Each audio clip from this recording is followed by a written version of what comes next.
ഓം ശ്രീ ആഞ്ജനേയ നമ. MSV4 astro റിസർച്ചിൻ്റെ മറ്റൊരു വീഡിയോയിലേക്ക് എല്ലാവർക്കും ഹാർദവമായ സ്വാഗതം. ഞാൻ MS വിനീത്. ഇന്നത്തെ വീഡിയോയിൽ 2025 നക്ഷത്രഫലം, ഇതിൽ തുലാം കൂറിൽ പെടുന്ന നക്ഷത്ര ജാതകർ, അതുപോലെ വൃശ്ചികം കൂറിൽ പെടുന്ന നക്ഷത്ര ജാതകരെക്കുറിച്ച് പറയുന്നു ഈ വീഡിയോയിൽ. നേരത്തെ ഒരു വീഡിയോയിൽ നേരത്തെ ഒരു 2-3 വീഡിയോകളിലായി ഞാൻ മേടം, ഇടവം, മിഥുനം, കർക്കിടകം, അതുപോലെ ചിങ്ങം, കന്നി കൂറിൽപ്പെടുന്ന നക്ഷത്ര ജാതകരുടെ ഫലം പറഞ്ഞിരുന്നു. അപ്പോൾ ഇപ്പോൾ ആദ്യം തുലാം കൂറിൽ വരുന്ന നക്ഷത്ര ജാതകർ, ചിത്തിര പകുതി, ആദ്യ പകുതി, അതുപോലെ ചോതി, വിശാഖം മുക്കാൽ ഭാഗം, ഇവരുടെ ആദ്യം പരിചയപ്പെടാം.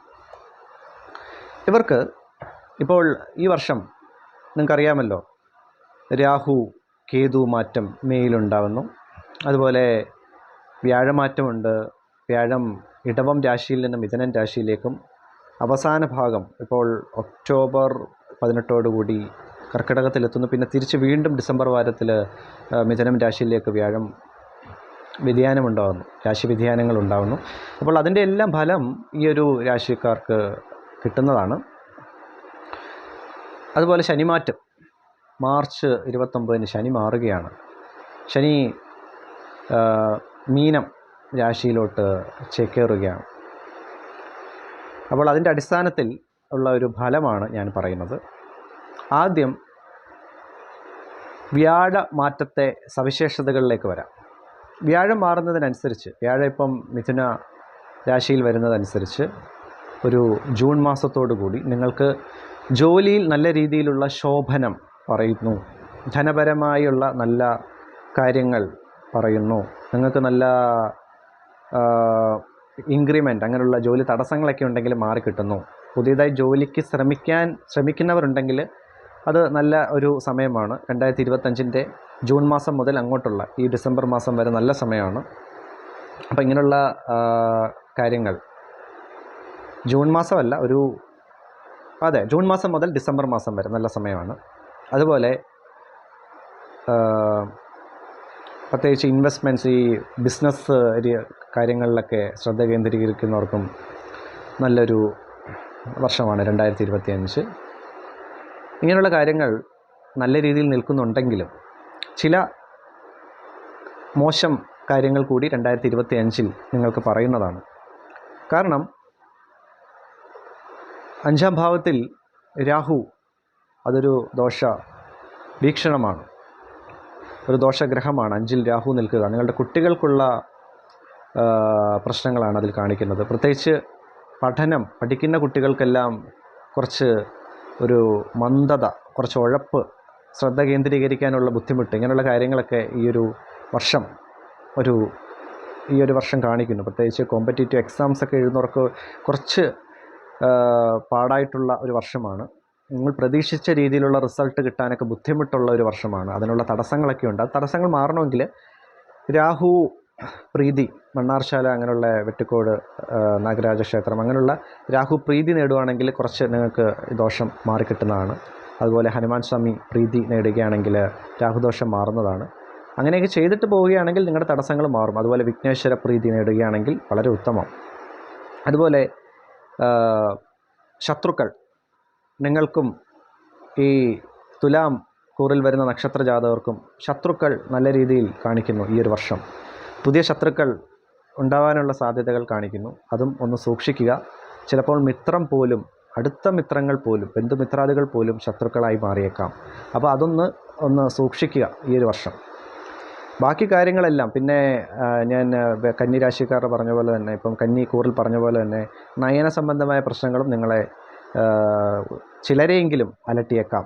എല്ലാവരിലും പ്രകടമാകുമെന്നല്ല, ചിലരെയെങ്കിലും. ഇതെല്ലാവരുടെയും നക്ഷത്രത്തിൽ ഇങ്ങനെ വരും എന്നല്ല ഞാൻ പറയുന്നത്. ഒരു കോമണായുള്ള ഒരു അവലോകനം, അതാണ് ഞാൻ ഇതിലൂടെ പറയുന്നത്. നിങ്ങളുടെ ദശാസന്ധി കണക്കിലെടുത്ത് വേണം ഇങ്ങനെയുള്ള കാര്യങ്ങൾ നോക്കാൻ. ഇതെല്ലാവർക്കും 100% കിട്ടണമെന്ന് ഒരിക്കലും ഞാൻ പറയുകയില്ല. അപ്പം അതിൻ്റെ അടിസ്ഥാനത്തിലാണ് ഞാനിത് ഈ ഒരു വീഡിയോ ചെയ്തത്. അടുത്തത് വൃശ്ചിക കൂറിൽ വരുന്ന വിശാഖം അവസാന കാൽഭാഗം, അതുപോലെ അനിഴം നക്ഷത്രം, അതുപോലെ തൃക്കേട്ട, ഈ 3 നക്ഷത്രക്കാർക്ക് നക്ഷത്രത്തിൽ ഉള്ളവർ അവരുടെ മാതാവിന് ചെറിയ ദോഷങ്ങൾ ഒക്കെ കാണിക്കുന്നു. അത് സർപ്പദോഷം, മാതാവിന് എന്തെങ്കിലും ഹെൽത്ത് ഇഷ്യൂസൊക്കെ ഉണ്ടെങ്കിൽ ഒന്ന് സൂക്ഷിക്കുക. പ്രത്യേകിച്ച് നല്ല പ്രായവും അസുഖങ്ങളായിരിക്കുന്നവരെ പ്രത്യേകം കെയർ ചെയ്യേണ്ടത് അത്യാവശ്യമാണ് ഈ ഒരു വർഷക്കാലം. പ്രത്യേകിച്ച് ജൂൺ മാസം അങ്ങോട്ട് കഴിയുമ്പോൾ മുതൽ മാതാവിന് ക്ലേശങ്ങൾ ഉള്ള ഒരു സമയമാണ് 2025. അതുപോലെ കുട്ടികൾക്കും സൂക്ഷിക്കുക. പ്രത്യേകിച്ച് ഗർഭിണികളായ സ്ത്രീകൾ വളരെയധികം സൂക്ഷിക്കുക, വളരെയധികം കെയർ ചെയ്യുക. ഈ ഒരു സമയം അവർക്ക് പ്രശ്നം ഉള്ളൊരു സമയമാണ്, വളരെ സൂക്ഷിക്കണം. പിന്നെ പഠിക്കുന്ന കുട്ടികളുണ്ടെങ്കിൽ ഞാൻ നേരത്തെ പറഞ്ഞ പോലെ, തുലാം കൂറിൽ പറഞ്ഞ പോലെ, അവർക്കും ചെറിയ മന്ദഗതിയിൽ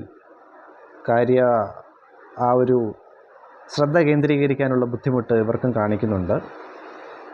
അതുപോലെ വ്യാഴമാറ്റം ഉള്ളതുകൊണ്ട് ആരോഗ്യപരമായ പ്രശ്നങ്ങൾ ഈ ജാതകർക്ക് അങ്ങനെ വലുതായിട്ട് കാണുന്നില്ല. നിങ്ങൾക്ക് വളരെ നല്ല ഒരു ഹെൽത്ത് സ്റ്റാറ്റസാണ് ഉണ്ടാകാൻ പോകുന്നത് ഈ ഒരു വർഷം. എല്ലാവർക്കും 100% കിട്ടുമെന്നല്ല, ഒരു 80% നല്ലൊരു വ്യാഴത്തിൻ്റെ ഒരു സ്വാധീനം. വ്യാഴം ദേവഗുരു ആയതുകൊണ്ട് തന്നെ നല്ല യശസ്, കീർത്തി, അതുപോലെ ധനലാഭം ഇതെല്ലാം ഉണ്ടാകാൻ സാധ്യത, വ്യാഴത്തിൻ്റെ സഹായം വ്യാഴത്തിലൂടെ നിങ്ങൾക്ക് കിട്ടുന്നതാണ്. അതുപോലെ ഭാഗ്യസ്ഥാനത്തും വ്യാഴം നിൽക്കുന്നതുകൊണ്ട് നിങ്ങൾക്ക് നല്ല ധനലാഭവും, അതുപോലെ നിങ്ങളുടെ പിതാവിന് നല്ല ഐശ്വര്യം, അതുപോലെ നിങ്ങൾക്ക് ഗുരുക്കന്മാരുടെ നല്ല അനുഗ്രഹങ്ങളുണ്ടാകും. അങ്ങനെയുള്ള കാര്യങ്ങളൊക്കെ നിങ്ങൾക്ക് ഈ വർഷം ലഭിക്കുന്നതാണ്. അപ്പോൾ സാമ്പത്തിക നേട്ടമാണ് നിങ്ങളെ തേടിയെത്തുക. അതുപോലെ നല്ല ആരോഗ്യം, ഒരു ഹെൽത്തി ബോഡി, ഹെൽത്തി മൈൻഡ്, ഇതൊക്കെ നിങ്ങൾക്ക് ഈ ഒരു വർഷം ഒരു മെയ് ജൂൺ മാസത്തോടു കൂടി നിങ്ങൾക്ക് കിട്ടുന്നതാണ്. ജോലിപരമായും നിങ്ങൾക്ക് പ്രശ്നങ്ങളൊന്നും കാണിക്കുന്നില്ല, തടസ്സങ്ങളൊക്കെ മാറും, നിങ്ങൾക്ക് വ്യാഴ അനുഗ്രഹം ഉണ്ടാകും. പക്ഷെ ശ്രദ്ധിക്കേണ്ടത് അമ്മയുടെ ആരോഗ്യവും, അതുപോലെ തന്നെ കുട്ടികളെ നല്ല രീതിയിൽ ശ്രദ്ധിക്കണം. ഈ ഒരു കൂറിൽപ്പെടുന്ന നക്ഷത്രക്കാർ പ്രത്യേകം ശ്രദ്ധിക്കുക. ചെറിയ കുട്ടികളുണ്ടെങ്കിൽ ചെറിയ വീഴ്ചകൾ, ബാലാരിഷ്ട ഇങ്ങനെയുള്ള കാര്യങ്ങളൊക്കെ ഉണ്ടാകാം. അപ്പം ബാലാരിഷ്ട ഒരുപാട് നിൽക്കുവാണെങ്കിൽ ഇങ്ങനെ കർഗഹോമം അങ്ങനെയുള്ള കാര്യങ്ങളൊക്കെ അമ്പലത്തിൽ ചെയ്യാവുന്നതാണ്. അതുപോലെ തുലാഭാരം, ഭദ്രകാളി ക്ഷേത്രം, അവിടെയൊക്കെ തുലാഭാരം എന്നുള്ള കാര്യങ്ങളൊക്കെ ചെയ്യാം. അപ്പോൾ ഇങ്ങനെയുള്ള കാര്യങ്ങളൊക്കെ ഒന്ന് ശ്രദ്ധിക്കുക. ഈ ഒരു വർഷം ഐശ്വര്യവും നന്മയുമുള്ള ഒരു വർഷമാകട്ടെ 2025. എല്ലാവർക്കും നന്മ നേർന്നുകൊണ്ട് നന്ദി, നമസ്കാരം.